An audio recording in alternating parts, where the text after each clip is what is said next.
Written on the pages of the great book of nature lies a truth so profound that it has beckoned men and women throughout the ages to seek its wisdom. We will continue this quest and study many stories of humanity as we search for this light. On this journey, we will examine philosophy, religion, and science to uncover the hidden mysteries behind myth and legend, using the symbols of universal Freemasonry. Welcome to Legends of the Craft.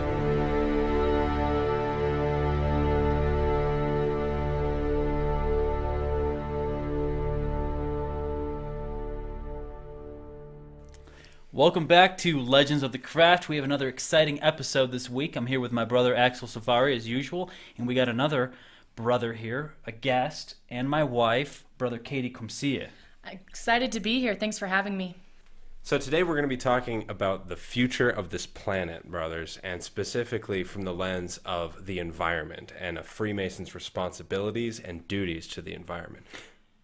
We have a really strange starting point. We're actually going to go back to the Bible, to Genesis, and start there. And as we read through this, I think we're going to see that it's not actually a strange starting point. I think it's appropriate that we're going back to the beginning of creation to find out what our duties are to the environment. But we're not biblical literalists. We're just using this as a symbolic starting point for this discussion in Freemasonry. That's an excellent place to start, and I'm going to kick us off by reading that quote. Then God said, "Let us make man in our image, according to our likeness. Let them have dominion over the fish of the sea, over the birds of the air, and over the cattle, over all the earth, and every creeping thing that creeps on the earth." So God created man in his own image. In the image of God he created him. Male and female he created them. Then God blessed them, and God said to them, "Be fruitful and multiply, fill the earth and subdue it.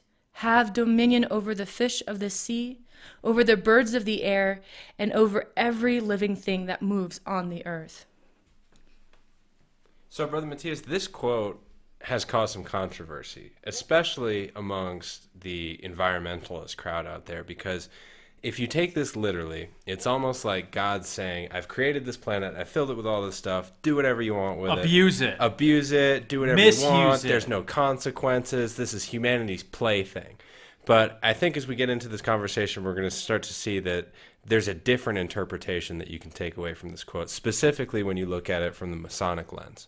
Well, and I think, too, that it's an easy route to go down and say that, well, we have dominion, we can do whatever we want. That creates a apathy for being aware of how we impact our environment. So I think it's kind of a cheap way out of having responsibility, if you will.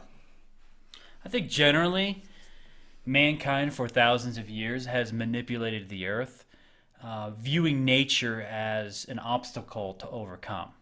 We have to subdue nature. We have to overcome the elements. We have to protect ourselves. We have to, in a sense, defeat nature. And I think that view has led to a destruction of precious resources. It has led to the destruction of other people, frankly.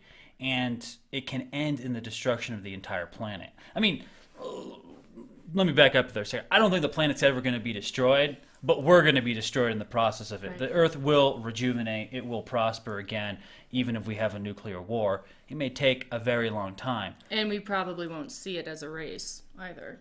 We probably won't survive it. So I think we have to be very careful in this idea of trying to defeat nature. I don't think nature is something to be defeated. No, but it is something to be struggled against. And I think that this is something we find in the symbolism of Masonry, because we find a lot of the same words, subduing our passions, having dominion over ourselves. But I agree that taking a combative approach to that process is destructive in essence and doesn't really get you where I think those words of ritual and this passage of the Bible are trying to point you. Because there is an element to this of, go out, be fruitful, multiply, subdue this, conquer the challenge I've put in front of you. But don't flip the table over when you get frustrated with the game. Well, I think it's also really important to point out that when you look at this, subdue doesn't mean to destroy and to get rid of. It means to bring in due bounds. And so when you're talking about having dominion over the earth, well, if you get rid of the earth because you were slovenly with it or reckless, then what are you going to have dominion over? I think that dominion implies that it will be long lasting because you see it through and taking care of it in its fullness instead of just ripping it in part for its resources. And I think this is a particularly interesting challenge to tackle as Masons in the 21st century, because Masonry in the modern day lacks the tyrants that made it great in centuries before. You know, it used to be that Masonry took on oppression of the people.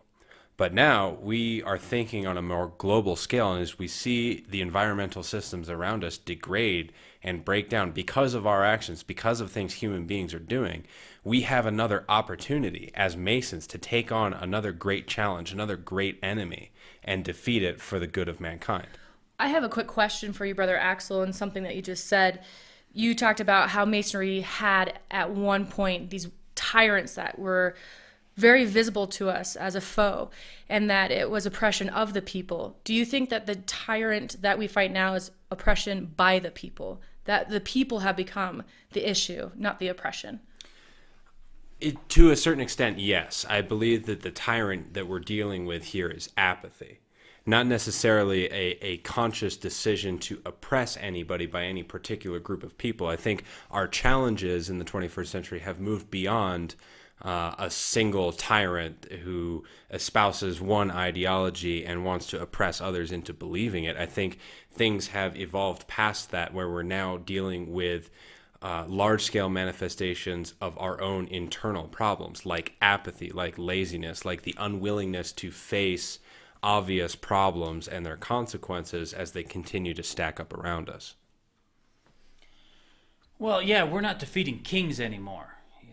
We're not defeating tyrants. Our world is ushered in a more democratic age. Not that there aren't problems in some countries worldwide, but I think it is actually the mob that we're fighting, because in people's struggle to improve their life out of the Industrial Revolution into the age of consumerism, what you have is an abuse of the earth. And I think it's natural for people to all want to own things and to be able to have cheap transportation, cheap gas, using fossil fuels to power their home. These are all things that are natural, and I don't think it's evil in any way. But there is a consequence at the end of the day. And so I think it is institutions like Freemasonry that must encourage the people with a plan forward in how to keep the earth vibrant, to keep it useful, and to respect life outside of the Homo sapien, because there are other creatures, and I know a lot of people think maybe they're inferior or they're dumb or whatever, but they're living creatures. And when you have dominion, and this is kind of where I want to go with this statement, when you have dominion, that doesn't mean that you abuse. The Bible is filled with good kings and bad kings. There's examples of good dominion and bad dominion. And so I think what the Bible is directing us down is good dominion. And good dominion is stewardship. And stewardship has a lot of active pieces to it. I think in a lot of people's minds, stewardship means not as high as a king. But in the absence of the king, the steward is the one that is in control. And I feel that if you look at the earth, we're having stewardship with this earth, of this earth, but we also are evolving the earth. If you think of it from that perspective, like, if God helps man evolve, do we not help the earth evolve? And evolve into what is the question? Well, I like the structure that you've kind of outlined there, Brother Katie, because in Christian theology, a dominion it's like a rank or grade of angels.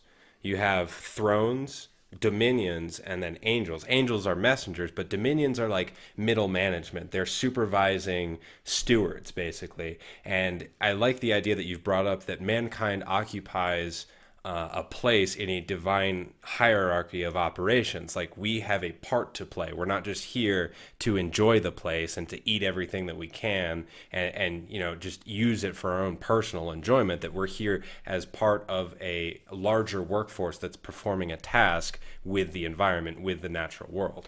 Well, I mean, it's real simple. If we looked at someone that had dominion over a group of people, and they had these people in terrible work conditions, they were enslaving them, they were abusing them, would we call that person a great leader?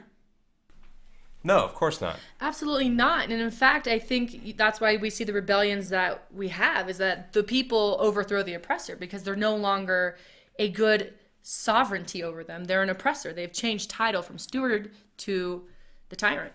Therefore, we cannot believe that having dominion over the earth means you can do whatever the hell you want with it. It's an absolutely ridiculous notion, and anybody that believes that is, well, they're juvenile. That's a very juvenile, childish way to look at things. It's like saying that I have dominion over my bedroom and therefore I can thrash it to pieces, when actually it's not my bedroom, it's my parents' house.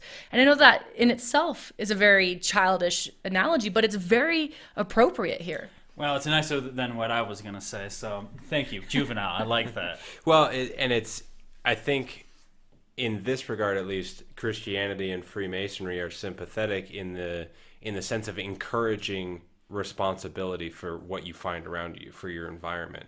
You know, for a long time, our culture has subdued the idea that the individual is responsible for the things around them and what they do and how they affect the earth around them. But if we return to this, this Christian notion of each person that inhabits the environment is not only deeply interconnected with everything around him, but as a creature of God, a sentient being, has a responsibility for those things under his dominion, because we are higher on the food chain. We are higher in the ranking, if you will, of sentient life. We can do more. We can think more. We're more capable.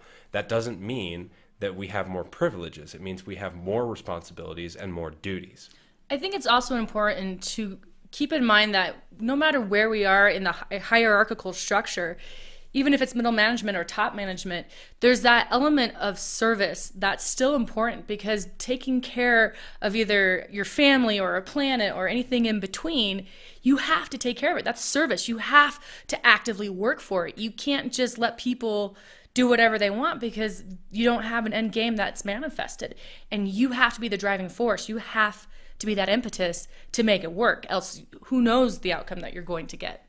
Well, and I think Freemasonry is peculiarly situated to help humanity do that, because in the lodge and in the ritual is preserved a system of understanding natural law. And when I say natural law, I don't just mean like physical laws of like gravity and such. Like, the lodge is a mirror of the natural world. It's meant as a shrine to nature, to the operations of nature. It's a consistent reminder, especially in the more modern age when not everybody is living in nature as we once were. It's a reminder of the beauty and the complexity of the systems of nature, and that we should pay reverence to them and learn from them and perpetuate them into the future. A real lodge would meet at night under the stars outside. We paint a ceiling blue and call it the celestial canopy. But what we're supposed to be doing is looking up at the stars. We're supposed to be outside. I love what you said. It's a shrine to nature. And that's absolutely the truth. We are to venerate nature, to love it, to defend it at all cost. Brother Matthias, you said exactly what I was thinking, because if you think about the brothers who sit in the columns, what are the columns but trees? They're the trunk of the trees. And that's a very important thing to think about. When you're in lodge, are you actually sitting in a place of beauty? Because if you remember, beauty is the best house for the divine. And if this earth is not beautiful, how are we supposed to stay in connection with the divine if our outside is catastrophic and in some places a dystopian?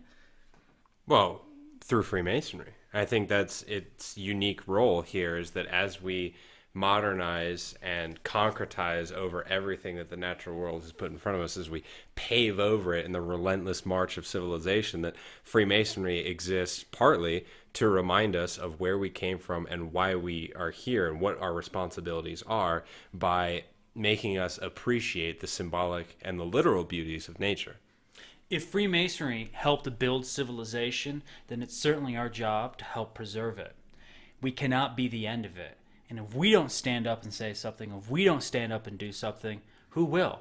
How do we deserve to be called the defenders of humanity if we can't even defend a pond from being polluted? Well, because nature is inextricably linked with humanity. Without nature, there is no humanity. We can't turn this planet into Coruscant and just make just turn the whole thing into a living city. Like, we came from nature. We need nature. As human beings, our minds start to break down when we don't have nature around us. Like, we need this stuff in our life, and we need Freemasonry and Freemasons to step up. We are the people who have stepped up throughout history, and now we face a greater crisis than any band of human beings has ever faced throughout our history that we know of. Our entire future of survival on this planet is in jeopardy because of the actions we're taking at this moment. What greater cause could there be for Freemasonry to stand up to? This sounds very doomsday, like the whole world is going to implode tomorrow or explode depending on how we treat it. And I do think there's that element of heaviness to our actions. But I also feel like there are some bright shining spots in the world of where we are doing great efforts to create a world that's not just better for the moment, but also in the future. But I always want to go back to the archetypes and the ideals and the virtues that are taught in Masonry, which is wisdom, strength, and beauty. And beauty is important because of the adorning. You can have a world just like Coruscant. It's going to come at the sacrifice of certain things, and it's going to have its own benefits. But is that a future we want? And I think that's really where the question is as we start to engineer a direction for the outcome of this planet, what direction is that? It's a really good question. And I think in answering it, I have to go down the road of sustainable growth of civilization, of cities, roads. We know we're going to have more people, but at the same time, we can, at our own expense, compensate that expansion with technologies that don't harm at all or very little. But you see, that comes at an expense. And living in a capitalist world, we typically want things that are the cheapest. But we have to change that consciousness. We have to say, no. I want these things, but I'm willing to pay a little higher price in order to make it non-detrimental to others and to the environment. Well, and I think one of the main ways that we're going to be able to do that is along this path that Brother Katie has laid out. I really do think beauty is one of the most important things in terms of restoring a balance to nature and civilization, because I think that is the primary thing that we sacrifice when we industrialize things, because nature is beautiful. Even when it's harsh, it's brutal, it's maybe not welcoming to human life, it's still a beautiful thing. Growth is beautiful. And as we grow civilization, because I don't believe in limiting civilization necessarily, or this idea that, we're on some kind of doomsday path because of the growth that we're on, but we need to find a way to grow civilization the way that nature grows. Nature grows in an infinite capacity. There's never a moment on this planet, in this universe, where nature's not growing something. I think human beings can do the same if we work cooperatively and not arrogantly and narcissistically and in forgetting our responsibility to the patch of nature that we've been allotted. And I like what you said there, specifically about cooperation. I think that's the key. Masonry instills cooperation and group work. We're group servers for the building of a future humanity. And in that, when we go back to this verse in Genesis that we read earlier, I think in that time, in biblical times, you're not looking at cooperation. You're looking at subjugation. You're looking at conquest. You're looking at the triumph of one man over another. This is a different time. Back 2, 3, 4, 5, 6,000 years ago, this is it's more barbaric in the sense that man has not refined his higher mind, his senses, his appetites. Today we have that fruit of a subdued passion. We've been fruitful. We've been fruitful, yeah. Exactly, and so that work's been done. It was necessary, but at this point, with a greater mind as a tool, we can find ways of doing things that are better, because cooperation ultimately is more lucrative for everybody. Like in capitalism, people think, oh, I have a store in town, and if I get a store that competes against me, I will go out of business. Well, unless it's Walmart, it's probably going to help you, because the more businesses that are sort of put next to each other, it attracts actually more people from out of town, and it creates more of a community of shoppers. It's synergistic. It's synergistic. So we shouldn't fear cooperation. We always think that the other person is going to take what we have. No. Having someone that's competent next to us actually aggrandizes us.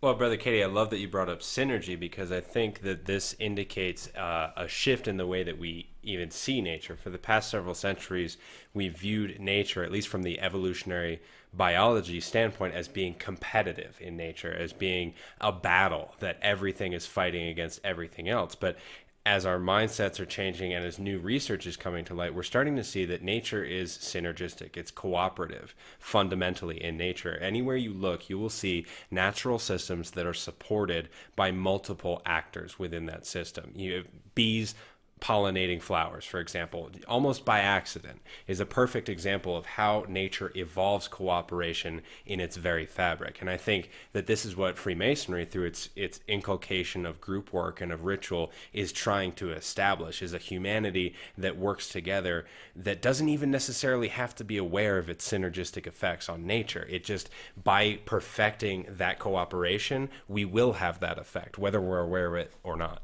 I want to jump in because I do love how you talk about collaboration and cooperation instead of competitiveness.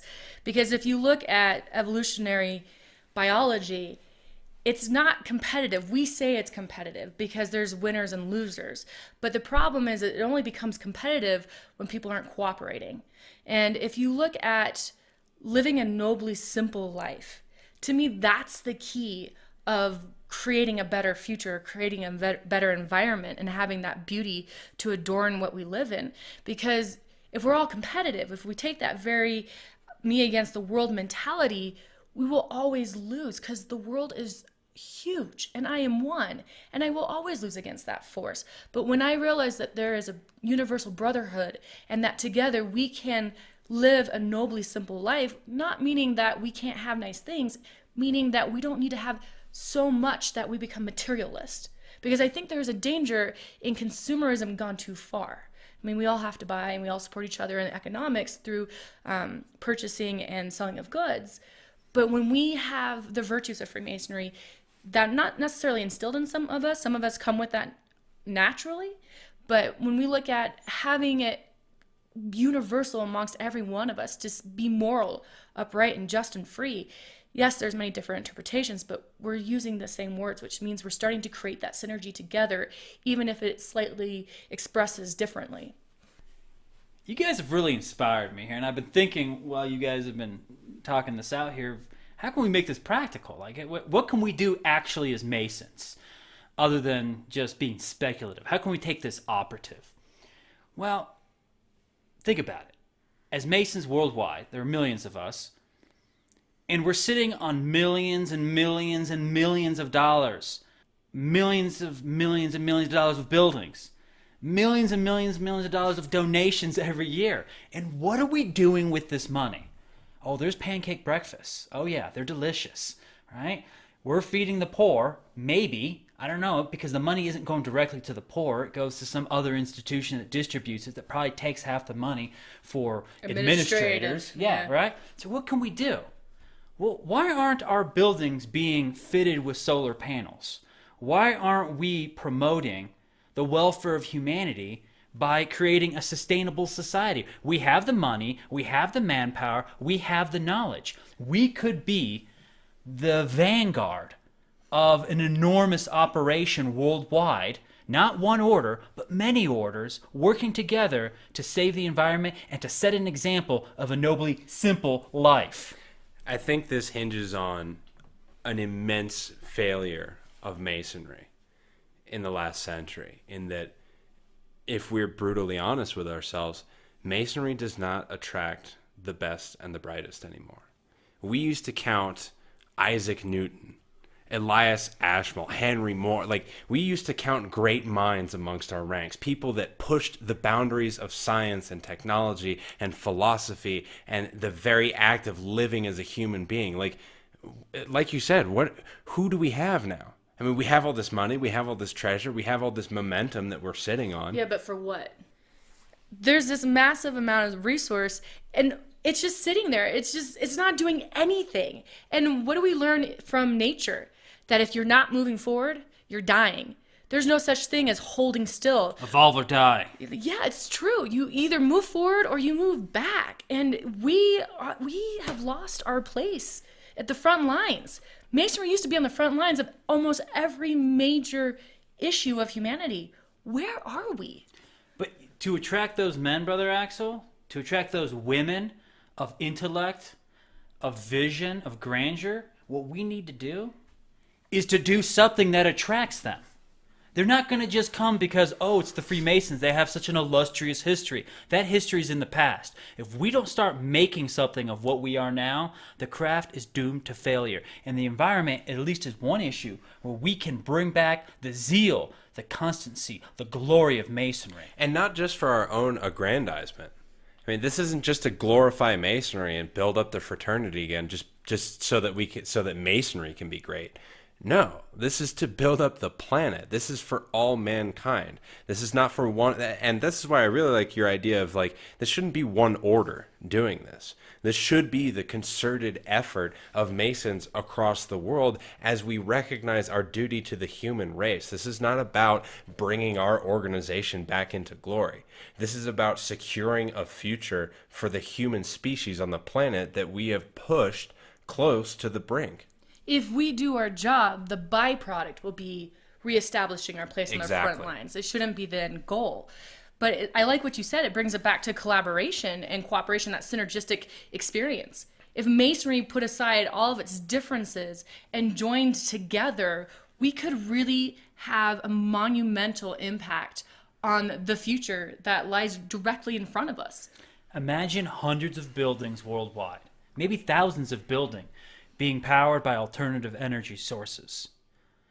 We would completely change the entire nonprofit realm worldwide. We would be setting a charge that would ripple throughout the world, because once you get those people to be early adopters, other people are going to be like, why aren't we doing that? Why are we on the back lines? No, we want to be on the front lines like the Masons. Look at them. They're saving the planet. What are we doing?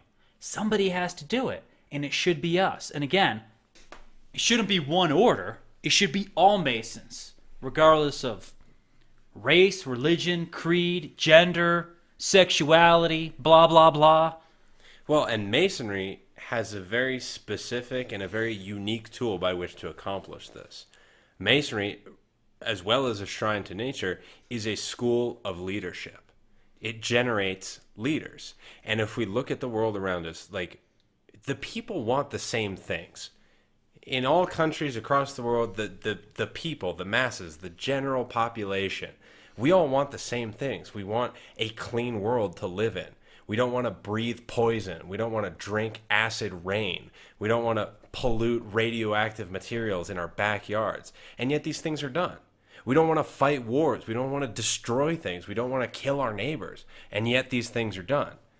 It's not a question of changing the minds of people. This is what people want already. The question is, why do we continue to follow leaders that do not act on this will?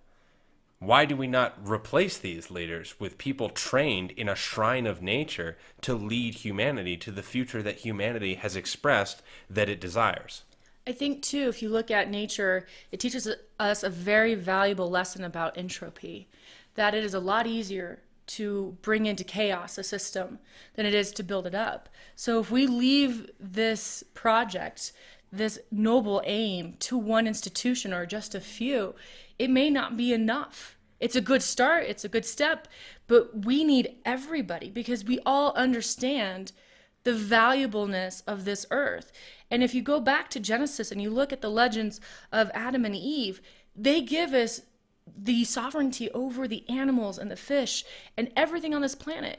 So there's something special about us. And what that specialness is that we're unique because we have consciousness. And that means we have the aptitude to change course if we don't like the direction we're going.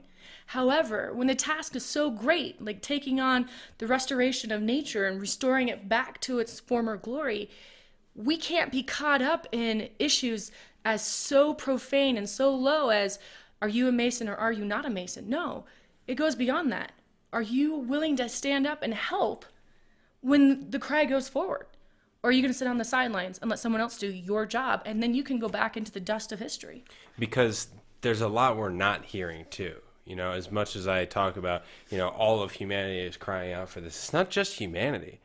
It's the entire natural world is waiting for us to do something, hoping for us to do something. We, as far as we know, are the only sentient life on this planet.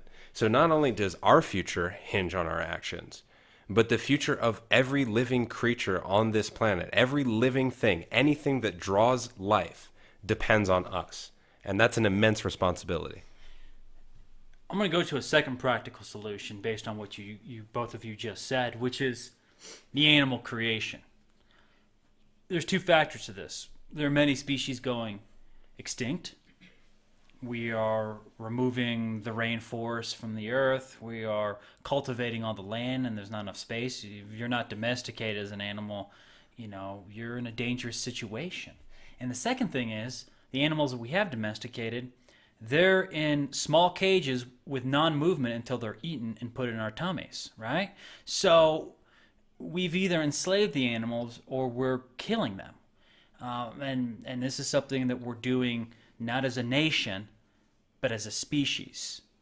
We are going to leave this planet empty of other forms of life, or only have it domesticated forms of life. I mean, it's only a matter of centuries before that could possibly happen as the human population increases and our need for resources and space and for farmland. So I kind of got off course here a little bit, but my second practical solution is research and development. Right now they're developing technology in order to clone flesh so we can have steaks and burgers, but we're not actually killing any animals. And the best part of it is you don't need to have places for cattle and for chickens, which take up an enormous amount of energy.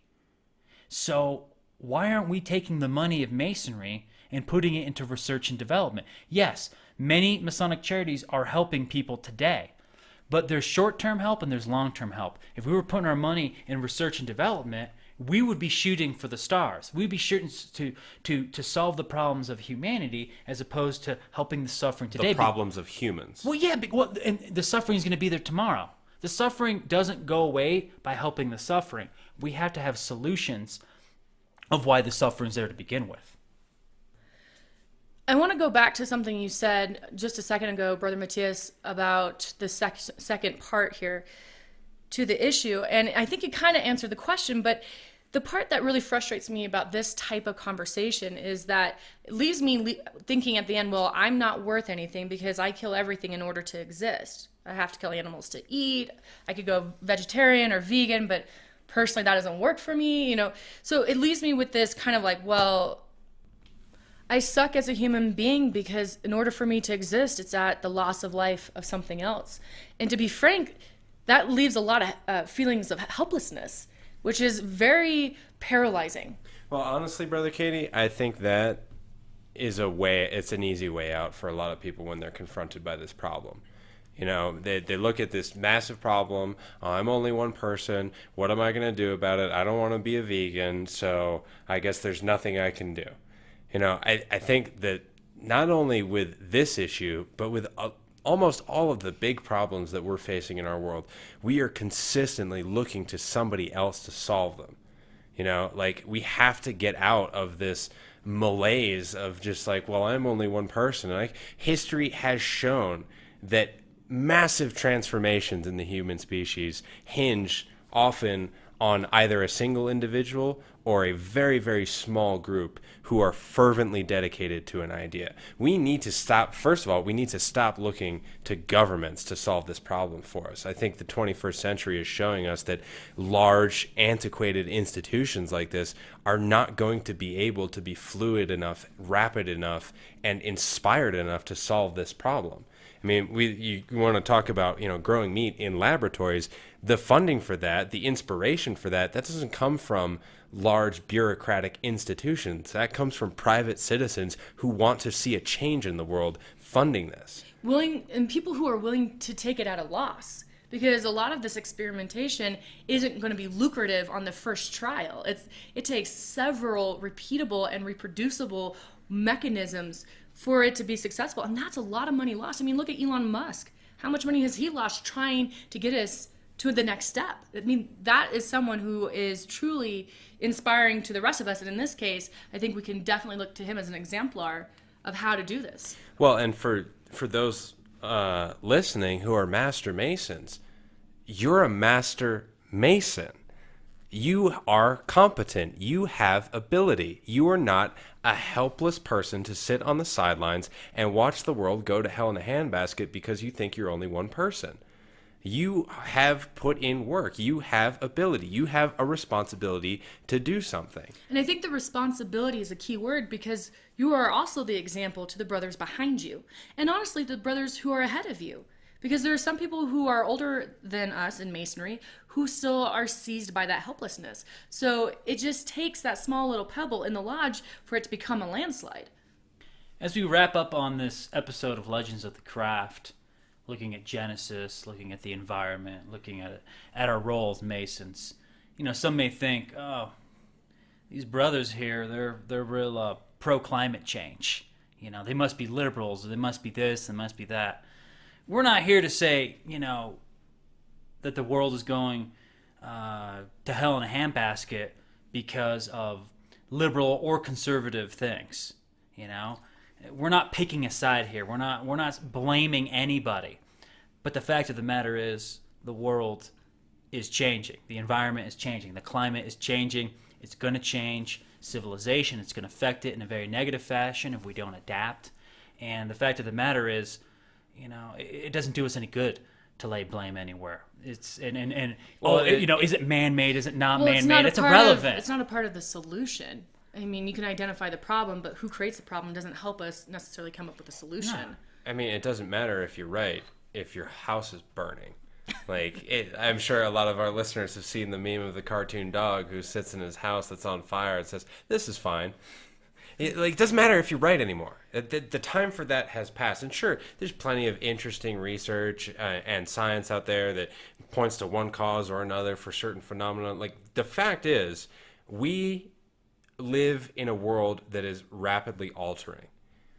And when things rapidly change around us, those who are not prepared for that change, those who are not engaged, cooperating with that change, moving with that flow, are going to be swept away. I mean, there's the deluge. I was about to say, right there's another myth in Genesis, not too far from the chapter that we discussed earlier, that shows us exactly this folly of those who do not pay attention to the signs of nature around them. Calamity strikes. And that's going to happen. It might not be that, the earth is going to turn to dust in 10 years. I don't think that. I don't think that we're on the verge of complete doom. But major things can happen, and they usually happen unexpectedly. And we have to be ready for that and cognizant of that threat to our species. There are drastic things that can change in an instant that will radically alter the way we can live on this planet if we're not prepared for them. If we do practical things that are day to day, whether it's investing with our dollars in the right places or, being a part of the solution in whatever way we can, then perhaps we might deserve that apron we wear. Not just one time a month or 4 times a month, but all the time. Well, brothers, I think those are some pretty powerful words to end on. It's been a great evening discussing the environment and the future of humanity with you guys. And we'll I guess we won't see you, but hopefully somebody's hearing us on the other end of this. Until next time. Until next time. Thank you for listening to Legends of the Craft. This podcast is purely the opinion of brothers Matthias Comsier and Axel Suvari and does not represent the official views of Universal Co-Masonry. Universal Co-Masonry is a Masonic order founded on the principles of liberty, equality, and fraternity that admits men and women without distinction of race, religion, or creed. For more information, please visit universalfreemasonry.org.